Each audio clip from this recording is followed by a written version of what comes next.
శ్రీ మహాగణపతయే నమః. శ్రీమాత్రే నమః. శ్రీమాత్రే నమః. శ్రీమాత్రే నమః. శుక్లాంబరధరం విష్ణుం శశివర్ణం చతుర్భుజం ప్రసన్నవదనం ధ్యాయేత్ సర్వవిఘ్నోపశాంతయే. అగజానన పద్మార్కం గజాననమహర్నిశం అనేకదం తం భక్తానాం ఏకదంతముపాస్మహే. వందే గురుపదద్వంద్వం అవాంగ్మానసగోచరం రక్తశుక్లప్రభామిశ్రం అతర్క్యం త్రైపురం మహః. సచ్చిదానందరూపాం తాం గాయత్రీ ప్రతిపాదితాం నమామి హ్రీమయీం దేవీం ధియో నః ప్రచోదయాత్. విద్యాక్షమాలా సుఖపాలముద్రా రాజత్కరాం కుందసమానకాంతిం ముక్తాఫలాలం కృతశోభితాంగీం బాలాం స్మరేద్వాङ्मय సిద్ధిహేతోః. ప్రకాశమానాం ప్రథమే ప్రయాణే ప్రతిప్రయాణేప్యమృతాయమానాం అంతఃపదవ్యామనుసంచరంతీం ఆనందరూపాం అబలాం ప్రపద్యే. నమోస్తు తే వ్యాస విశాలబుద్ధే ఫుల్లారవిందాయతపత్రనేత్ర येन त्वया भारततैलपूर्णः ప్రజ్వాలితో జ్ఞానమయ ప్రదీపః. శ్రీ పరదేవత స్వరూపులారా, ముందుగా నాకు జన్మనిచ్చిన తల్లిదండ్రులకు, అక్షరభిక్ష ప్రసాదించిన శ్రీ గురుదేవులకు, చదువుకునే రోజులలో తమ అమృత హస్తాలతో అన్న ప్రసాదం పెట్టిన మాతృమూర్తులకు ధన్యవాదపూర్వక నమస్కారములు తెలుపుకుంటున్నాను. శ్రీ పరదేవత స్వరూపులారా, మిథిలా నగరానికి వెళ్ళి జనక మహారాజును దర్శించి వారి నుండి సందేహాలను నివృత్తి చేసుకొని వస్తానని చెప్పినటువంటి సుఖయోగి మాటలకు వ్యాసుడు ఎంతో సంతోషించాడు. ఆయన శుకుడిని దగ్గరకు తీసుకున్నాడు, హృదయానికి హత్తుకున్నాడు. ఓ కుమారా, నీవు మిక్కిలి బుద్ధిమంతుడవు. నీవు జనకుడి నుండి జ్ఞానము పొందిన తరువాత సరాసరి నా ఆశ్రమానికే తిరిగి వస్తానని మాట ఇవ్వు. వేరొక చోటికి వెళ్ళవద్దు. సుఖం జీవామి పుత్రాహం దృష్ట్వా తే ముఖపంకజం అపశ్యన్ దుఃఖమాప్నోమి ప్రాణస్త్వమసి మే సుతా. నిన్ను ఎల్లవేళలా చూచుకుంటూ నేను సుఖంగా బతుకుతాను. నీవు లేకపోతే నేను దుఃఖాల పాలవుతాను అన్నాడు. అప్పుడు శుకుడు ఇత్యుక్తః సోభివాద్యార్యం కృత్వా చైవ ప్రదక్షిణం చలితస్తరసాతీవ ధనుర్ముక్తః శరో యథా. తండ్రి పాదాలకు నమస్కారం చేశాడు, ప్రదక్షిణాలు చేశాడు. ఆ క్షణమే వింటి నుండి విడివడిన బాణంలాగా వేగంగా వెళ్ళిపోయాడు. మార్గమధ్యంలో అతడు అనేక దేశాలు, వనాలు, చెట్లు, చేమలు, పంట పొలాలు, తాపసులు, మంత్రానుష్ఠానపరులు, యోగులు, శాక్తేయులు, వానప్రస్థులు, శివోపాసకులు, సూర్యోపాసకులు, విష్ణుోపాసకులను, వివిధ ధర్మాలను చూచాడు. క్రమంగా మేరు పర్వతాన్ని, హిమాలయాలను దాటి మిథిలా నగరాన్ని చేరుకున్నాడు. నగర ప్రధాన ద్వారం దగ్గర ద్వారపాలకుడు అడ్డగించి వచ్చిన పనిని గురించి తెలుపమన్నాడు. సుఖయోగి సమాధానం చెప్పలేదు. వచ్చేవారికి పోయేవారికి దారి ఇచ్చి ఒక పక్క ఎండిపోయిన చెట్టు వలె నిశ్చింతగా ఉన్నాడు. నవ్వుతూ మౌనంగా ఉన్నాడు. అప్పుడు ద్వారపాలకుడు సుఖయోగితో,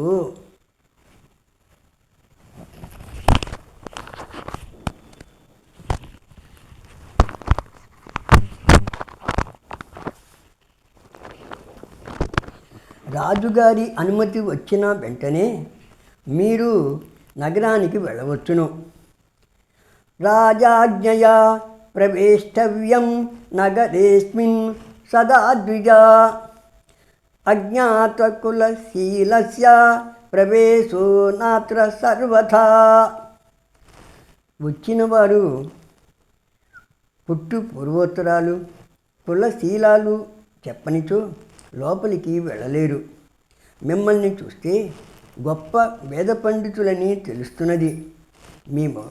మీ వివరాలు, వచ్చిన పనిని తెలిపి స్వేచ్ఛగా నగరంలోకి వెళ్ళవలసింది అని అన్నాడు.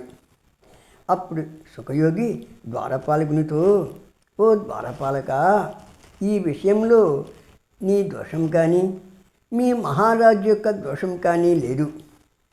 నీవు రాజు యొక్క ఆజ్ఞ ప్రకారము నడుచుకుంటూ ఉన్నావు.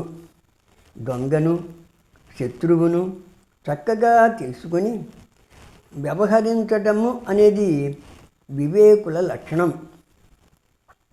ప్రారబ్ధం కిల భోక్తవ్యం శుభం వాప్యథవా శుభం ఉద్యమస్తద్వశే నిత్యం కారయత్యేవ సర్వదా. నేను విధి చేత మోసపోయిన వాడిని. ప్రారబ్ధంను అనుభవించక తప్పదు కదా. మన ప్రయత్నాలన్నీ దాన్ని బట్టే సాగుతూ ఉంటాయి అన్నాడు. ద్వారపాలకుడు శుకుడిని జ్ఞానిగా గుర్తించాడు. దాంతో అతడు సుఖయోగిని సుఖ దుఃఖాలకు, మంచి చెడులకు, మిత్రులకు శత్రువులకు సంబంధించిన విషయాలను బోధించమని ప్రార్థించాడు. అప్పుడు సుఖయోగి, లోకంలో మనుషులు 2 రకాల వారు ఉంటారు. ఒకరు రాగులు, రెండవ వారు విరాగులు. రాగులు అంటే సంసారులు, విరాగులు అంటే సన్యాసులు, అవధూతలు, నిష్కామ కర్మయోగులు. నిష్కామ కర్మయోగులు అంటే ఎటువంటి కోరిక లేకుండా తాము చేయవలసిన పనులను శాస్త్ర ప్రకారంగా చేస్తూ ఉండేటువంటి వారు నిష్కామ కర్మయోగులు అవుతారు. ఇక సంసారం చేయువారు అనేక సుఖదుఖాలను పొందుతుంటారు. భార్యను, పుత్రులను, ధనమును, గౌరవ మర్యాదలను పొందినప్పుడు సుఖపడతారు. అవి లభించకపోతే ప్రతి క్షణము దుఃఖపడతారు. చేయవలసిన పనులను చక్కగా చేయటం వల్ల సుఖం కలుగుతుంది. ఒకరు చేసే పనికి ఆటంకం కలిగించేవాడు శత్రువు అవుతాడు. ప్రేమ అభిమానాలతో ఉన్నవాడు మిత్రుడు అవుతాడు. మోహం చెందనివాడు చతురుడు అంటే నేర్పరి అవుతాడు. ప్రతి విషయంలో మోహం పొందేవాడు మూర్ఖుడు అవుతాడు. ఓ ద్వారపాలక, వింటున్నావా? ఒంటరిగా ఉండి దైవ విషయం, ఆత్మ విషయం విచారణ చేయటం, వేదాలను శాస్త్రాలను చదవడం విరాగి అయిన వానికి సుఖం కలిగిస్తుంది.